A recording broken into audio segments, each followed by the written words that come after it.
2 रोटी सुबह, 2 दोपहर और 2 रात, बस हमारी यही डाइट है। हम बाहर का कुछ नहीं खाते हैं, पता नहीं फिर भी क्यों वज़न बढ़ता ही चला जा रहा है। ऐसा आपने भी कई लोगों के मुंह से सुना होगा या आपका अपना अनुभव होगा, मैंने भी बहुत लोगों से सुना। आज इस पर चर्चा करते हैं, रोटी का क्या कंट्रीब्यूशन है हमारे लाइफ में, हमारी हेल्थ में, क्या ये ज़रूरी है या फिर नहीं।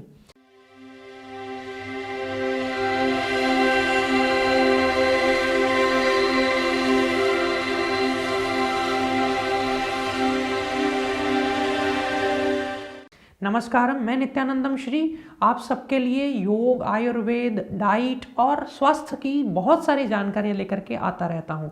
तो आप यदि मेरे साथ नए जुड़े हैं तो आप मेरे साथ बने रहिए। इस वीडियो में मैं आपको रोटी के ऊपर चर्चा करने वाला हूँ। रोटी को संस्कृत में रोटिका कहा गया है।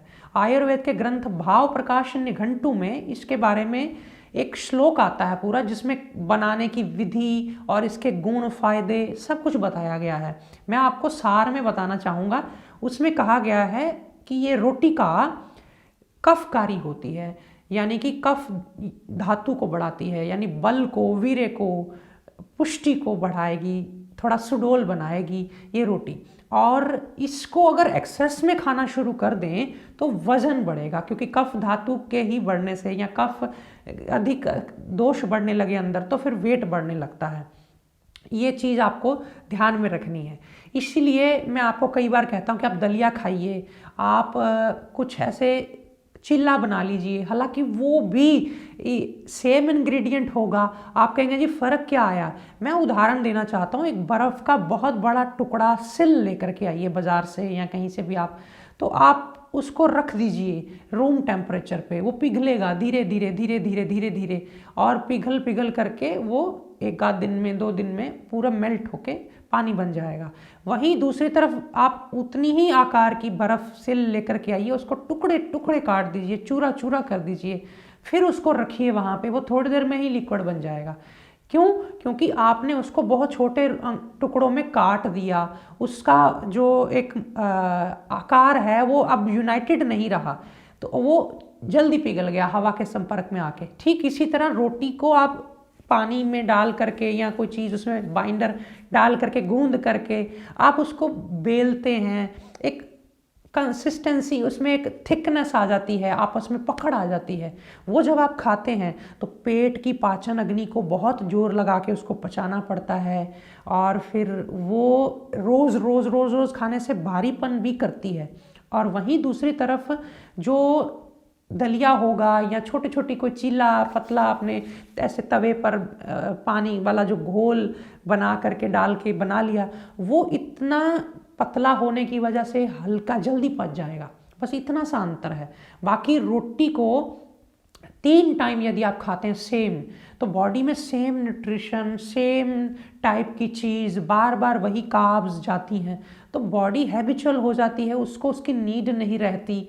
फिर उसको वो बॉडी के कामों में यूज़ इतना नहीं आ पाती वो, तो लिवर ग्लाइकोजन की फॉर्म में अंदर स्टोर करने लगता है। कुछ एडिपोज टिश्यूज़ में हमारे फैट बन करके उसकी चीज़ें जो उसके अंदर से न्यूट्रिशन निकलता है वो सब स्टोर होने लगता है। तो धीरे धीरे व्यक्ति का पेट बढ़ने लग जाता है। आपने देखा होगा कि लोगों के पेट बाहर हैं, हालांकि वो यही कहते हैं कि हमने 2 रोटी खाई, ज़्यादा तो कुछ किया नहीं। आप चॉइस करिए, आप रोटी खाइए, किसी दिन चिल्ला लीजिए, किसी दिन दलिया लीजिए, किसी दिन बिरयानी लीजिए, किसी दिन आप स्प्राउट्स लीजिए, किसी दिन फ्रूट्स लीजिए, किसी टाइम पे आप खाली सांभर और इडली और ये डोसा आदि ले सकते हैं। कितनी सारे चॉइसेस हैं। साउथ इंडियन फूड भी अपने आप में हेल्दी माना जाता है।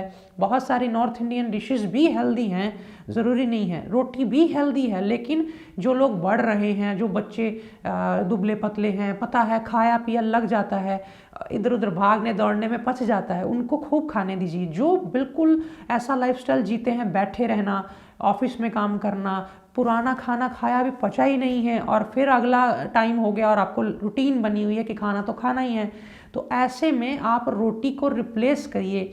मिक्स आप बॉइल्ड दाल और उसमें कुछ सैलड और नींबू डाल करके ऐसी चाट बना लें या फ्रूट खा लें।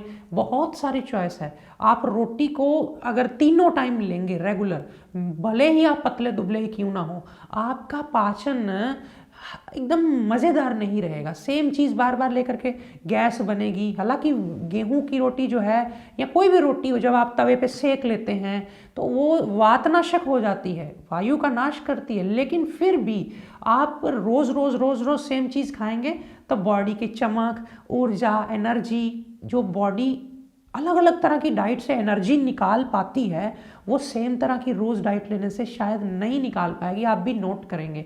तो ये थी जानकारी रोटी के बारे में कि रोटी अच्छी है या बुरी। मैंने अपना पक्ष रखा, मैंने दोनों तरह से चीज़ें बताई कि हर चीज़ लिमिट में लें और समय पे लें, बदल बदल कर लें, खुशी से आप ले सकते हैं। रोटी को यदि चुपड़ेंगे घी से तो थोड़ा देर से पचेगी, और यदि खुश्क लेंगे तो वो जल्दी पच जाएगी अगर लेनी ही है तो।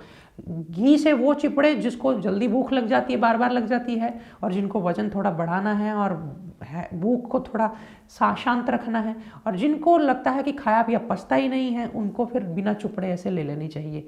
ये मिस्सी रोटी भी ली जा सकती है, गेहूं की भी ली जा सकती है, और मल्टीग्रेन रोटी भी ली जा सकती है। चिल्ला बनाया जा सकता है सेम उसी चीज़ में, थोड़ा बहुत अजवाइन और थोड़ा धनिया और ये सब चीज़ें बुरक करके उसमें आप उसको तवे पर चिल्ला भी बना सकते हैं, वो जल्दी पचेगा। तो ये वीडियो आपको कैसी लगी मुझे नीचे बताना, और क्या क्या डाउट्स रह गए हैं रोटी के बारे में वो भी मुझे नीचे बताना। जाते जाते एक बड़ा इंपॉर्टेंट टिप देना चाहूँगा रोटी के बारे में कि अगर रोटी जल गई है तो कृपया वो जला हुआ भाग ना खाएं, क्योंकि वो जला हुआ भाग यदि खाएंगे तो उससे तमस बढ़ता है, अंदर नेगेटिविटी आती है, नेगेटिव विचार आएंगे, बुरे बुरे ख्याल आएंगे, बुरे बुरे सपने भी आ सकते हैं।